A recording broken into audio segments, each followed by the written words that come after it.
For the first time in 50 years, Comic-Con is a no-go because of the coronavirus pandemic. Thank you for joining us for the Nightly Check-In. I'm Catherine Garcia. Of course, the news is disappointing for fans, but it is also going to hurt dozens of Gaslamp bars, restaurants, hotels, and exhibitors. It's tragedy for those guys. I mean, these guys live this stuff. Organizers say they had hoped to delay the decision because they know so many people rely on this convention for their livelihoods. But they say the governor's recent statement made it clear it may not be safe to hold large events for months to come. Comic-Con is the biggest comic book convention in the country, and it pours millions of dollars into many downtown businesses. Today, we spoke with Ed Sandberg. He owns 7 comics and stuff stores across the county, and he really relies on the popularity of Comic-Con to get people into his stores. These days, his business is only online, and he's gone from 55 to 1 employee. A lot of my employees are like family to me, so it's really hard for me to see them, not working. There's no social distancing. If it was up to the fans, they would go. Comic-Con organizers say the decision is needed to protect public health and safety. The expo is expected back in July of 2021. As for fans who already bought badges for this summer, they will have the option to request a refund or transfer those badges to next year.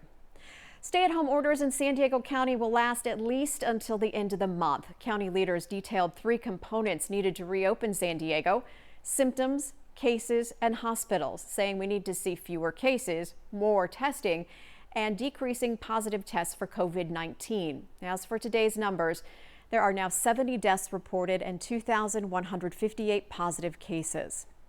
Governor Gavin Newsom announced today that he is forming a new task force to focus on getting California's economy up and running again. Billionaire Tom Steyer will be the panel's co-chair. It'll have about 70 members, including Disney chair Bob Iger and Apple CEO Tim Cook.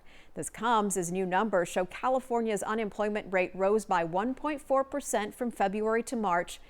That is the largest increase in more than 40 years. The governor said the economic task force is already at work. This is not something where in 6 months I'm looking forward to giving you a draft or putting out a long, thick report. We want in real time to demonstrate meaningful reforms, meaningful changes. Newsom said those meaningful changes would include bonds, loans, and grants, and it would begin in a matter of weeks. A Carmel Valley doctor who was arrested for trying to sell what he called the magic bullet against the coronavirus made his first court appearance today by telephone. According to the complaint, licensed physician Jennings Staley ran the Skinny Beach Med Spa in Carmel Valley. He is charged with 1 count of mail fraud. Staley is accused of trying to sell an undercover FBI agent one of his COVID-19 treatment packs, which included a variety of drugs without FDA approval to treat the virus. The FBI says Staley sold them to families for almost $4,000. We spoke with a patient who bought one but didn't want to show his face on camera. I think it's not fair in a way because he's trying to help the people. Came with masks and hand sanitizer. Staley is due back in court May 19th. If he is convicted, he could be sentenced to 20 years in prison. Encinitas city leaders have shut down a popular walking trail right along the ocean. It is the latest closure for one of the county's most scenic locations. Now that they're closing everything, it's just pushing everybody into kind of a corner. And I knew it would be just a matter of days before they would close this path because there were so many people on it. The latest closure along Coast Highway was a result of too many parked cars, leaving not enough space on the path.